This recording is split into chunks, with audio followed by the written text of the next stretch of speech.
یہ ان دنوں کی بات ہے جب میں اپنی بیوی آسیہ کے ساتھ حج کی سعادت حاصل کر کے وطن لوٹا تھا۔ دل روحانی سکون سے بھر چکا تھا۔ جیسے ہی ملتان ایئرپورٹ پر جہاز سے باہر آیا، میرے چہرے پر ایک نئی روشنی تھی اور آسیہ کی آنکھوں میں عجیب سا سکون۔ ہم دونوں نے اللہ کے گھر میں چھپ کر اپنی زندگی کی ساری دعائیں مانگی تھیں، خاص طور پر اپنی اولاد کے لیے، اپنی عزت کے لیے اور اپنی محبت کے لیے۔ ہم نے خانہ کعبہ کا طواف کیا، حجر اسود کو چوما اور مقام ابراہیم پر نفل ادا کیے۔ میں نے دل ہی دل میں آسیہ کا ہاتھ تھام کر کہا تھا، اللہ سے دعا کی ہے کہ اب زندگی میں صرف سکون ہو۔ اس نے ہولے سے سر ہلایا اور آنکھیں بند کر لیں، مگر ملتان ایئرپورٹ پر جو منظر ہمارا منتظر تھا اس نے ساری کیفیت بدل دی۔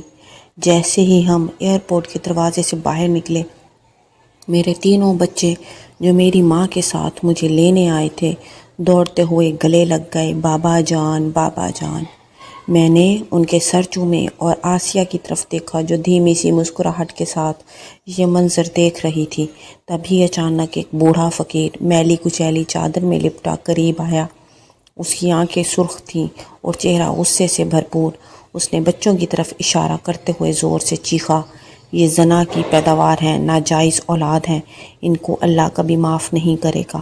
میرا وجود جیسے سن ہو گیا، دل پر ہتھوڑے لگنے لگے۔ کیا بکواس ہے یہ؟ میں غصے سے آگے بڑھنے لگا، لیکن آسیہ نے میرا بازو تھام لیا۔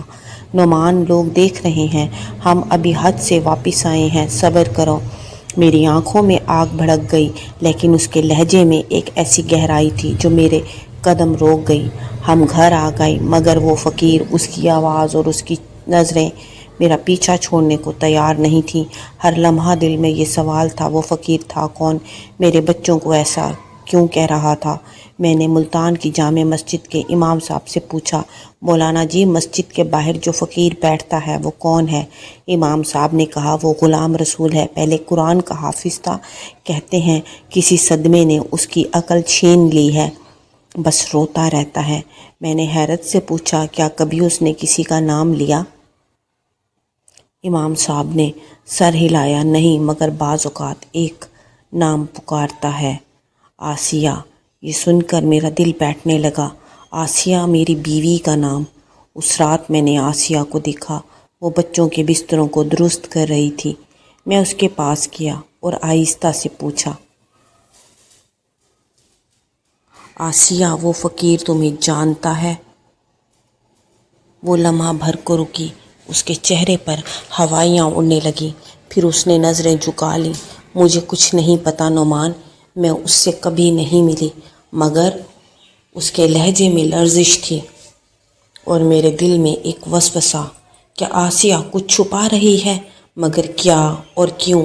2 دن بعد مسجد سے اعلان ہوا، فقیر غلام رسول کا انتقال ہو گیا ہے، جنازے پر نماز عصر پڑھا جائے گا۔ دل میں ایک عجیب بے چینی ہوئی۔ میں مسجد گیا۔ جنازے کے بعد ایک نوجوان میرے پاس آیا، آپ نعمان صاحب ہیں؟ بابا نے یہ خط آپ کے لیے دیا تھا، مرتے وقت وصیت کی تھی آپ کو دینا ہے۔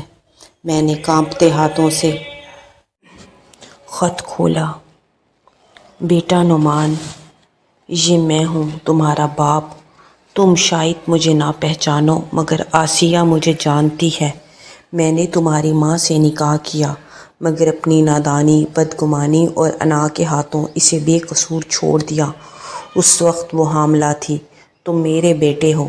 میں نے حج کیا، قرآن حفظ کیا، مگر سکون نہ آیا۔ آسیہ نے تمہیں کبھی سچ نہیں بتایا، کیونکہ وہ تم سے محبت کرتی ہے۔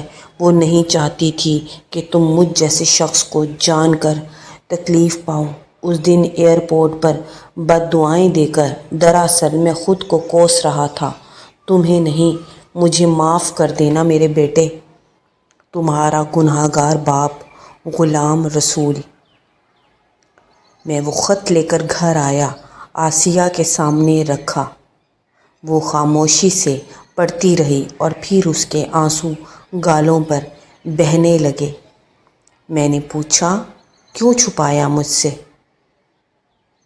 آسیہ نے روتے ہوئے کہا، اس لیے کہ میں تمہیں ٹوٹتا ہوا نہیں دیکھ سکتی تھی۔ میں چاہتی تھی تم صرف میری محبت میں جیو، ماضی کی نفرت میں نہیں۔ میں نے اسے سینے سے لگایا۔ تم نے صحیح کیا، کیونکہ میں تمہیں، اپنے بچوں کو اور اب اپنے مرحوم باپ کو دل سے معاف کرتا ہوں۔ ہم دونوں قبرستان گئے، باپ کی قبر پر فاتحہ پڑھی اور میں نے دل سے کہا، اللہ تجھے معاف کرے جیسے تو نے آخر میں سچائی کا سامنا کیا۔ یہ ان دنوں کی بات تھی جب میں حج کر کے لوٹا تھا اور راستے میں ایک ایسا سچ ملا جس نے میری زندگی کو بدل دیا۔ سچائی تک پہنچنے میں دیر ہو سکتی ہے مگر وہ کبھی چھپتی نہیں۔